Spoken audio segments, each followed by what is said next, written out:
से शादी भइल हमार हो,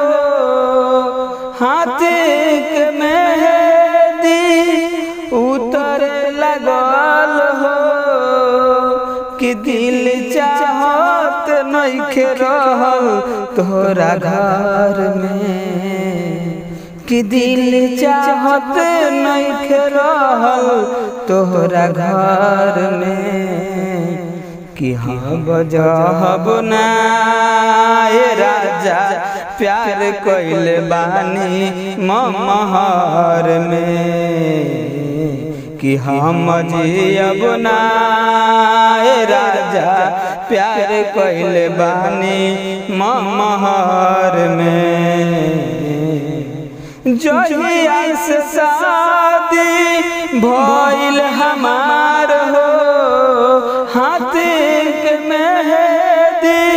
उतरे लगल हो कि दिल चाहत नइखे रहल तोहरा घर में, कि दिल चाहत नइखे रहल तोहरा घर में, कि हाँ बरहब ना ए राजा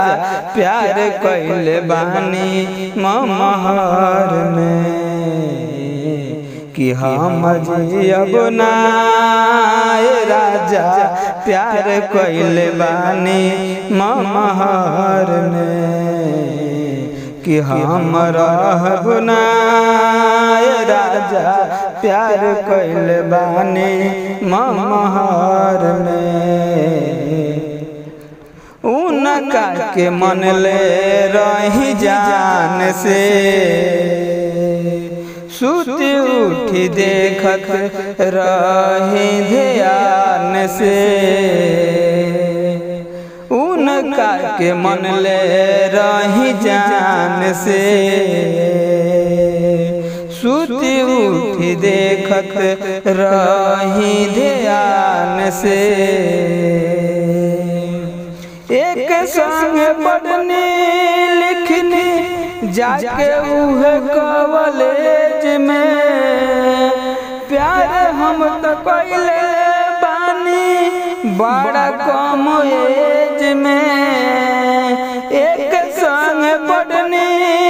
लिखनी जाके उहे कॉलेज में, प्यार हम तो कइले बानी बड़ा कम एज में, हरदम रखल बानी अपना नजर में, हरदम रखल बानी अपना नजर में, कि हम रहब ना ए राजा प्यार कइले बानी महर में, कि हम जियब ना ए राजा प्यार कइले बानी महर में, कि हम जियब ना ए राजा प्यार कइले बानी महर में।